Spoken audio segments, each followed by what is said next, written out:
I'd like to welcome you to Bio 169. This is Anatomy and Physiology Part 2. My name is Mr. Thomas, and in this video, I'd like to introduce you to a few things in the class, in the course, and kind of help you get started in this online asynchronous format course. And so to do that, I want to share my screen, and we'll kind of go through a few things in Blackboard.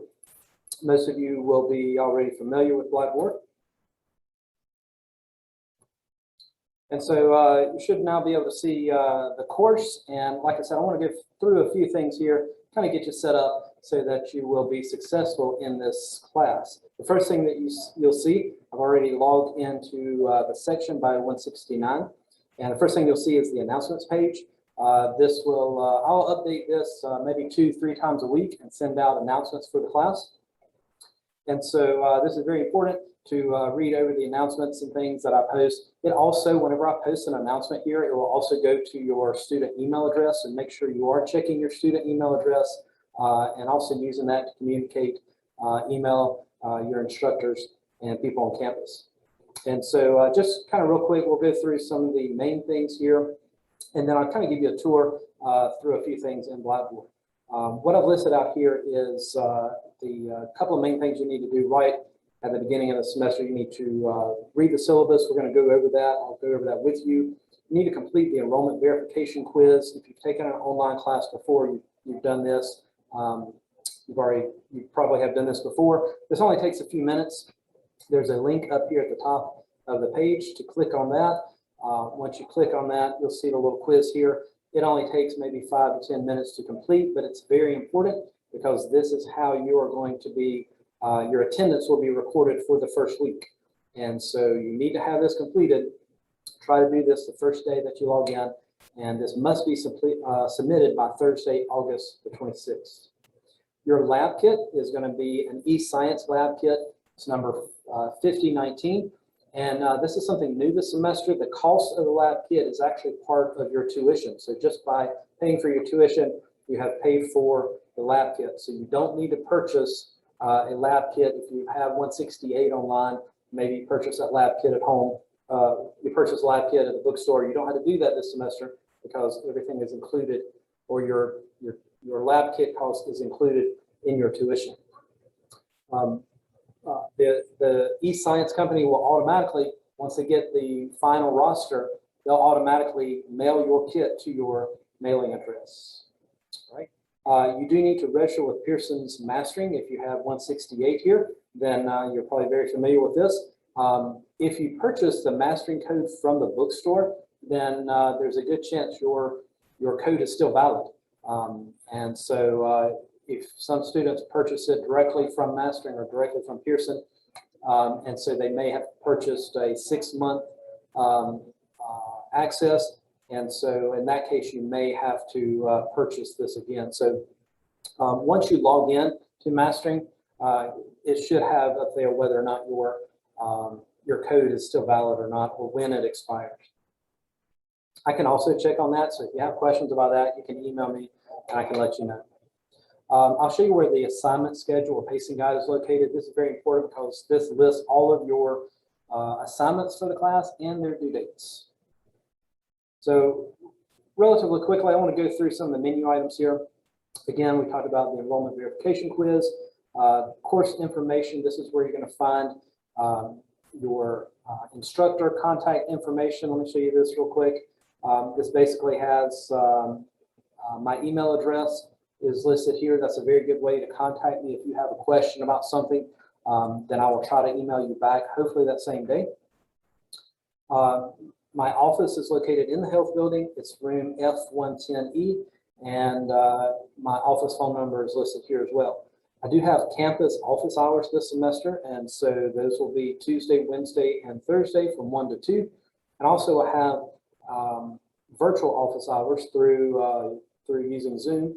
And so if those are going to be Wednesday and Thursday from 12 to 1. So that's a little bit about me. And then you can click back. We'll take a look at the syllabus. The syllabus is always located here. There is a Word document, so if you wanted to download it, if you wanted to print it out, or at least print out part of it, you can do that. Otherwise, it's located here. We're going to go through the majority of this now. This is AMP Part 2, and it is a 4 credit hour class. You must have completed 168 in order to take this course. The last day that you can withdraw from the class without any kind of grade penalty is November the 3rd. And I will remind you about this a little later on. This is after fall break, but I will remind you about this a little later on in the semester. What this means, though, is if you feel like that you won't be successful in the class based on either attendance or grade average, then it may be best for you to withdraw from the course, and I can assist you in doing that if it comes to that, so that you don't fail the class, or if you're not completing assignments, then you may be withdrawn automatically. So we're going to talk about that more when we get to the attendance section. Again, my information is located here. Here is again a link to the Zoom virtual meeting. If you want to have a virtual Zoom meeting, we can do that. And let's see, course description. This is a continuation of Bio 168. So where you finish in Bio 168, probably the nervous system, you'll pick up with the remaining body systems. And so there will be 7 body systems that we cover in Bio 169, as well as topics such as metabolism, nutrition, acid-base balance, fluid balance, electrolyte balance, and so those are a few other things. Course format, this is a 100% online course. That's called an asynchronous online course. That means that you're kind of free to work through the assignments at your own pace. There will be due dates, and I'll show you those in a few minutes, but there are due dates, and but there are no designated times that you have to complete the assignments. There's a variety of assignments that we will be looking at: dynamic study modules, homework assignments, lab assignments, and even some discussion boards, and of course some exams that we'll do, and of course our lab activities. The next section has student learning outcomes, and I'm not going to go over every single one of these. You can read through these at your convenience, and these are basically some goals for the course, and some of these are separated out by health programs. And so if you know you're interested in nursing, then it's a good idea to really focus in. These are some topics that they want our AMP students to really focus on, such as fluid and electrolyte balance, and fluid balance and imbalance is listed here. So a lot of these topics we will cover as we go through the class. Medical assisting students, radiography students are listed here. The textbook information has not changed, and so if you have 168 last semester, we'll be using the same textbook.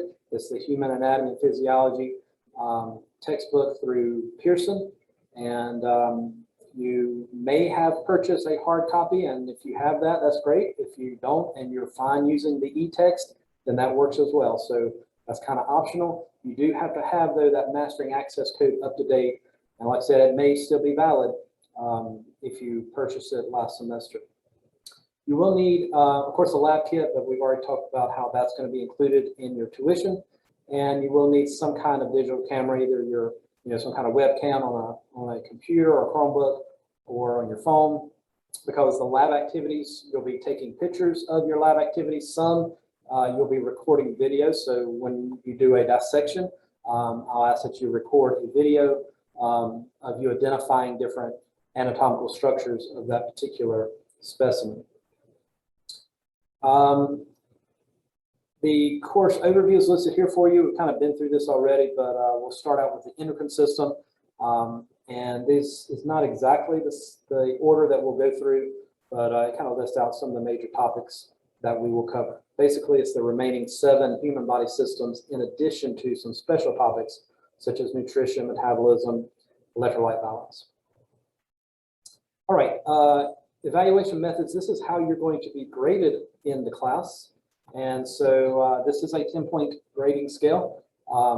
And we'll go over the different assignments that are listed here. One main thing from this section is that late assignments are not accepted. And so make sure that you have completed your assignments by the defined due date. And I'll show you where those due dates are located. There are no extra credit assignments. And so I would suggest completing assignments ahead of time if you can. I usually have multiple weeks, multiple assignments open, multiple chapters open so that you can work ahead. And so it's always a good idea to work ahead if you have time and try to refrain from waiting until the last minute, waiting till Sunday night to try to complete an assignment, even like an exam. It's best to complete that exam the day before that is due, so that you don't run the risk of having any kind of computer issue or other interruption. And so, like I said, no late assignments are accepted, and that does include your exams. So there will be 4 unit exams, each one's 100 points. That'll be through the mastering program. The final exam is also 100 points. It will cover, it is part cumulative and part new information. So the last couple of chapters that we cover will be tested on the final exam. In addition, some questions from each of the other chapters will be there as well. I'll give you more information about the final exam towards the end of the semester. Lab assignments will have 12 lab activities using the eScience kit.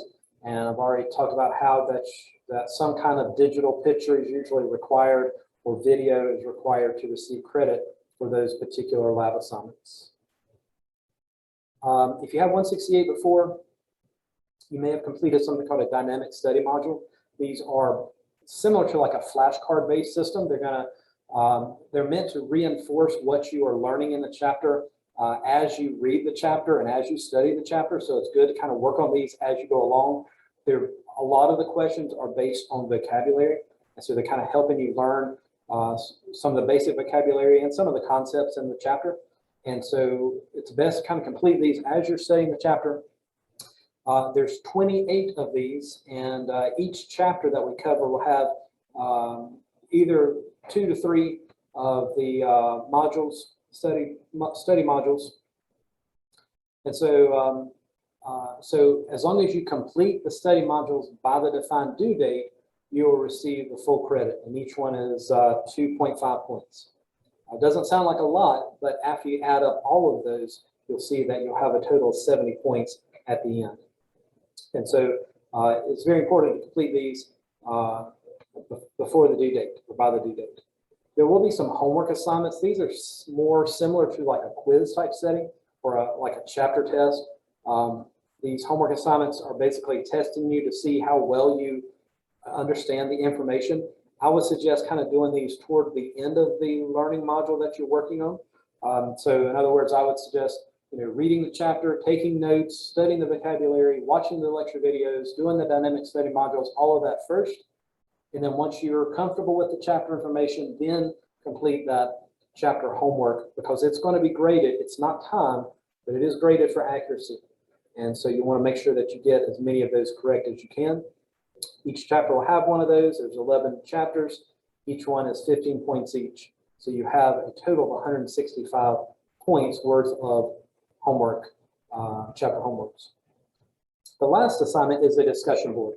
I don't do a lot of these. I think we have 5 discussion board topics. There's not one for each week like some online classes, but there's 5 of these kind of scattered throughout the semester. Gives you a chance to kind of read about a particular topic, and then kind of discuss it with your classmates.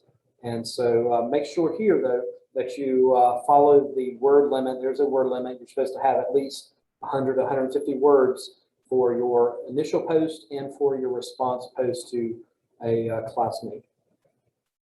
The other thing in the syllabus is I have a breakdown of the assignments in a table format. You can kind of go through and see how, there's 4 unit exams. Each one is 100 points each. If you haven't realized yet, everything is based on, all the grading is based on a point system. And so your unit exams will count 400 points total in the class. Final exam counts 100 points total in the class. You kind of go through and look. All of these should add up to 1,000 total points in the course. Now, how do you get an A in the class? Well, you have to achieve or earn at least 900 points. Up to 1,000 points earns you an A in the course. All right. If you get between 800 and 899, then you earn a B in the class. A C in the class is 700 to 799. A D in the class is 600 to 699 points. Anything less than 600 points is a failing grade in the course. And I put this again, make sure that you realize that no late assignments are accepted. This does include exams. So if you don't take the exam for whatever reason, then you get a 0 on that assignment.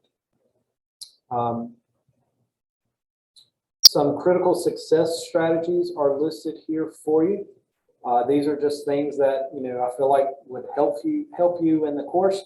One is that you can plan to spend a decent amount of time in the course working each week to complete the reading assignments, the homework assignments, lab assignments, and things like that. Don't wait until the last minute. Don't wait until Sunday night at 10 o'clock to try to figure out how to complete the lab assignment, because you're going to run out of time. It is recommended, again, and you can kind of see how important it is because I've stressed it a few times already, that you complete the online assignments. I would suggest doing them a day ahead of time, just to make sure you have plenty of time.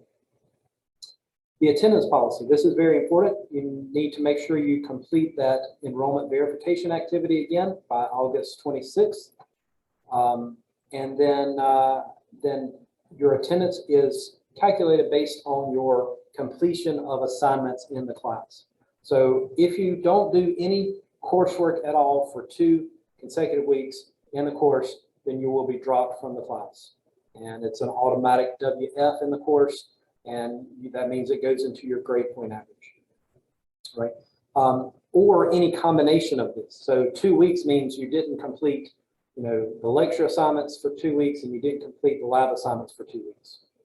But it's really a combination of all of this. So like, maybe you miss 4 weeks. For 4 weeks, you miss all of the lecture assignments. In other words, you don't watch the videos, and you don't complete the mastering homework, and you don't do the exam, and you don't do the dynamic study modules for 4 weeks. Then that constitutes withdrawal from the class. Well, let's say you go 4 weeks, and even though you're doing the lecture assignments, you don't do any of the labs for 4 weeks. If you miss 4 weeks worth of lab, that's also a withdrawal, or any combination of that. Maybe you go 1 week without doing the lecture, and you go 3 weeks without doing the lab activity. So it's a combination of 2 total weeks. So make sure you're completing some kind of assignment each week. Now, there's always exceptions to the rules. If you've got some kind of college-related activity, that means you couldn't complete an assignment, you need to let me know ahead of time. I will work with you on an individual basis. But so just let me know ahead of time. Don't email me 2 days after the exam and expect to be able to take the exam. You need to let me know ahead of time.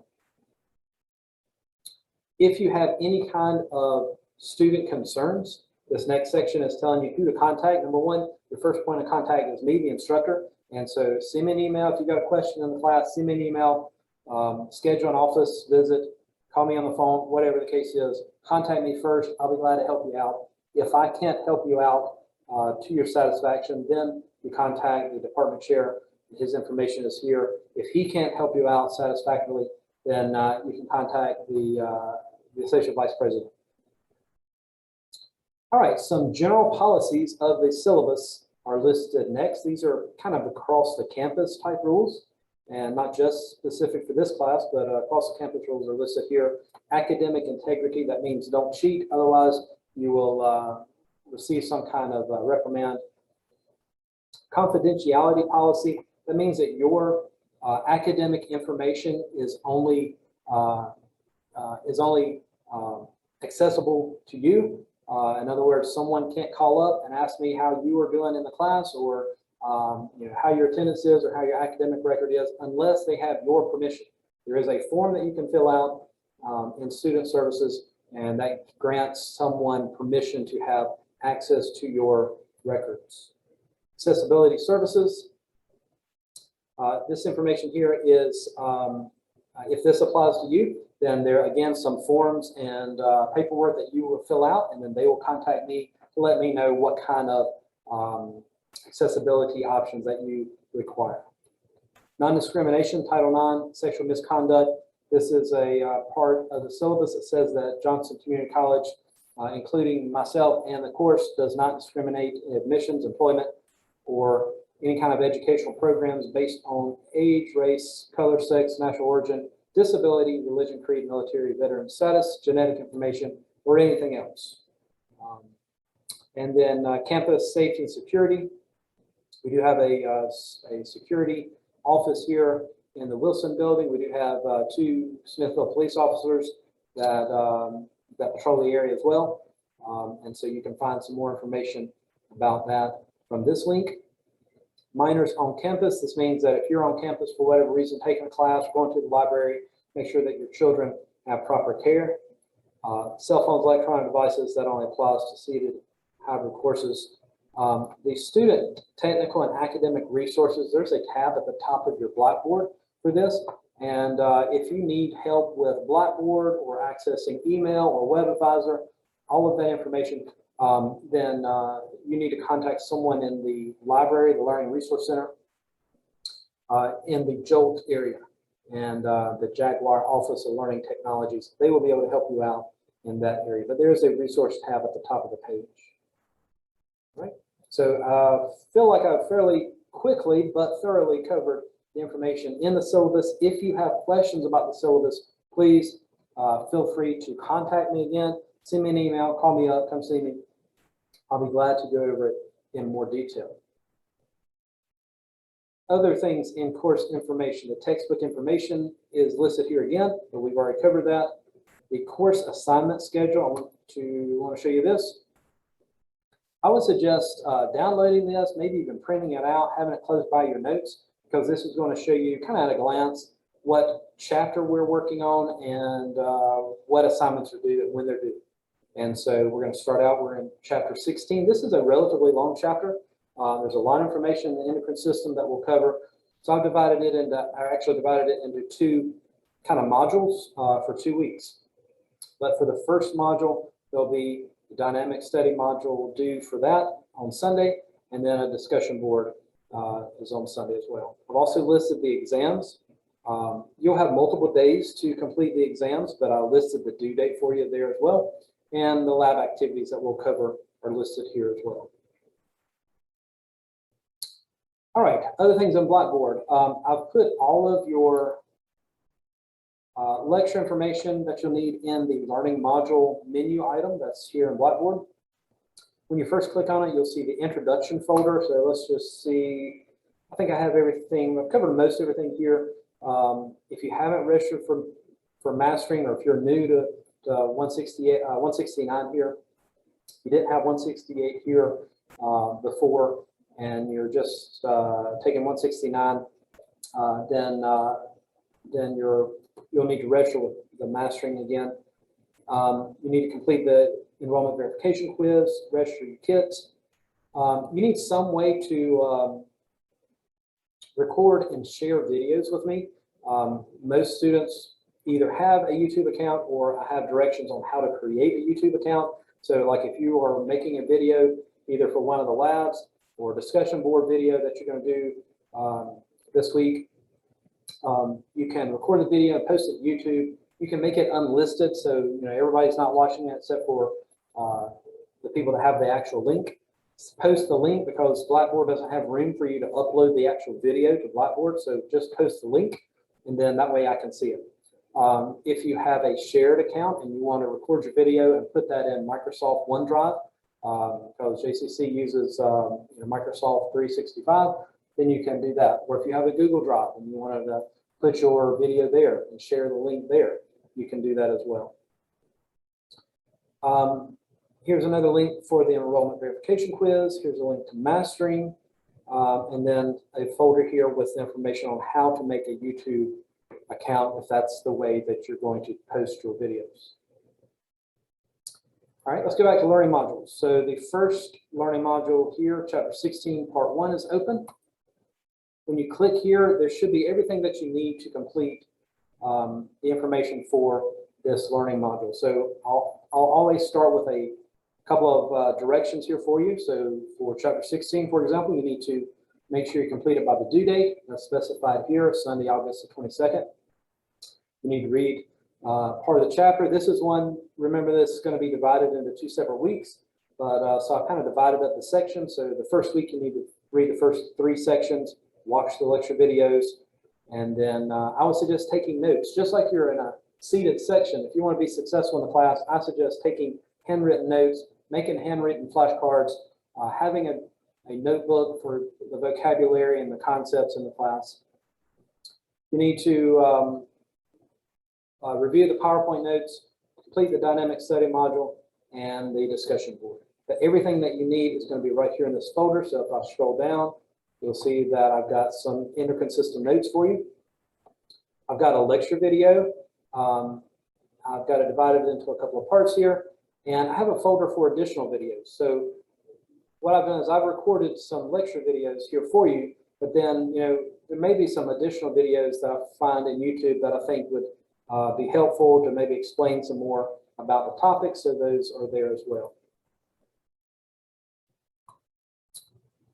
The discussion board link is here for you, and so the very first discussion board is actually going to be using a video, and so I'd like for you to, just kind of like I'm doing, I'd like for you to record a video and introduce yourself to the class.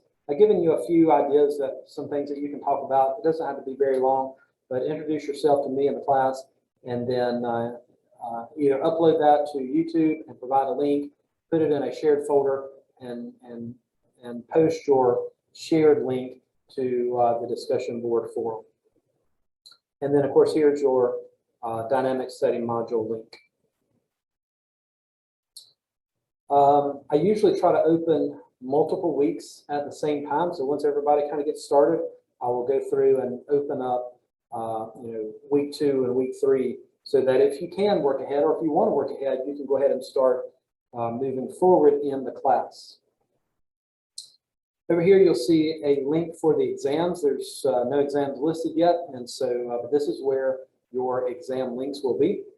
I've also created a mastering folder here, and so inside of here, you've got some links directly to some tools and resources in mastering. So this is kind of like their homepage. This is a link to all of your mastering assignments. This is a link to your mastering gradebook. This is linked to your mastering e-text or your Pearson e-text. So this will take you directly to the textbook. And then this is a link to a study area. I'm not sure if you use this in 168 or not. This is pretty good. It has a lot of resources in it that you can use. You can study by chapter. So you can go through and pick whatever chapter you want to look at. If you wanted to review some previous chapters, maybe last semester or 168, you didn't quite understand all of that physiology on the muscles. So you could go back and look at chapter 10 on some muscle information if you wanted to review some things. But inside of that, I'll start back, look at chapter 16 on endocrine. There's a little practice test that's here. That's good, especially closer to test time, because it will give you some multiple choice questions that you can test yourself, see if you understand the material. So question number 1, chemical messengers released by endocrine glands to regulate some functions of other cells are known as. Notice this is vocabulary based, and so you could kind of guess if you don't know, but whenever you answer the question, it'll let you know if you get it correct or not. If you miss the question, it lets you know ahead directly whether or not you are correct. Good way to practice. It also has direct links in the study area to the e-text section. So if you just wanted to go and look at section 2 of chapter 16, you could click that link. It also gives little small quizzes, and also has some animations embedded, which is kind of nice. Little small animations to help review the chapter, help learn the information. One other thing here I want to show you, I'm not sure if you saw this in 168 or not, but I like to tell my students that there is an option to purchase a loose leaf copy of the textbook. If you didn't get the bundle, or if you didn't get the hard copy book, but you wanted a physical textbook, you can purchase a printed loose leaf edition directly through the Pearson website. And so if you click that link, it takes you here. It's $45, and they deliver it to your house. And so it's just an option. It's not required or anything, but it's just an option in case you would like to use that. So feel free to use any of this information in the study area. The e-text is there. There's other videos that are here, some practice tests that are good. And so a lot of good resources there. Last couple things, there's a grade section, of course, if you're familiar with Blackboard, make sure you're checking your grades often, routinely. If you have any questions about anything in the grades, please let me know. Your link to your email address is there as well. So I hope this is a helpful introduction video for you. I'll be recording and posting a video on your first lab activity, kind of help you get started with the first eScience lab as well. And that'll be coming up soon. But please contact me if you have any questions, and send me an email. Come on, see me, or give me a call. I'll be glad to help you out. Thanks. Have a great semester.